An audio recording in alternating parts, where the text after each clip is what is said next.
நீங்க மக்கள்ல சொல்றதா நினைச்சு யாரையோ காப்பாத்துறீங்க. அப்படி யாரையோ சேவ் பண்றீங்க. யார? இப்ப நீங்க சொன்னீங்களே அவரதான். ஏன் நான் அவர சேவ் பண்ணக்கூடாது? நான் ஏற்கனவே உங்களுக்கு வெளிப்படையா நம்ம 2 பேரும் தான் பேசுறோம். விஜய நான் சப்போர்ட் பண்றேன். Because he is a first generation politician. First generation doctor, first generation graduate, first generation எனிபடிய சப்போர்ட் பண்ற மாரி ஃபர்ஸ்ட் ஜெனரேஷன் பொலிட்டீஷியனா வர எல்லாரையும் தான் நான் சப்போர்ட் பண்றேன். நீங்க விஜய் ஆதரிக்கிறத பத்தி யாருக்கு எந்த பிரச்சனையும் விஜய் செகண்ட் ஜெனரேஷன் பொலிட்டீஷியனா இருந்தா நான் இத பத்தி பேச மாட்டேன். அவர் அன்னைக்கு ஜட்ஜ் என்ன சொன்னாரு, அவருக்கு வந்து தலைமை பண்பு இல்ல அப்படின்னு சொன்னார். அந்த தலைமை பண்புன்றது நேரடியா வந்து தரிசனம் விட்டாதான் கிடையாது.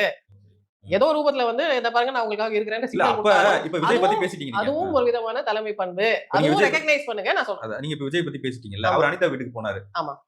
இப்ப சமீபமா அஜித் குமார் வீட்டுக்கு போனாரு. ஆமா. அப்ப ஏன் நேர்ல போனாரு? அன்னைக்கு இருந்த சூழ்நிலை வேற. சூழ்நிலை தான் சார் சிலது தீர்மானிக்கும். he is still a citizen. he has to obey government rules. he is not government. கவர்மெண்ட்க்கு தான கீழ் படிக்கணும். அப்போ அந்த கான்டெக்ஸ்ட்ல நான் விஜய் வரல, விஜய் தோத்துட்டாருன்னு நீங்க சொல்றீங்களே. லீடர்ஷிப்ன்றது எப்பவுமே தன்னை முன்னிலைப்படுத்தி நான் இருக்கிறேன்னு சொல்றது மட்டும் லீடர்ஷிப் இல்ல. சொல்லாமலே செய்யறது கூட லீடர்ஷிப் தான்றத நான் எக்ஸ்பிளைன் பண்ணேன். அப்ப இதுல விஜய் தோத்துட்டாரு நீங்க சொன்னீங்களே. விஜய் தோக்கல. லாஸ்ட் லைன் இட்ஸ் அட்வான்டேஜ் விஜய்னு எழுதினேன். இல்ல நீங்க விஜய் பத்தி இல்லன்னு சொன்னீங்க. இப்ப விஜய் பத்தி தான் அந்த கருத்து மக்களை பத்தி. ஆனா சிச்சுவேஷன் அட்வான்டேஜ் யாருக்குன்னா விஜய்க்கு அட்வான்டேஜ்.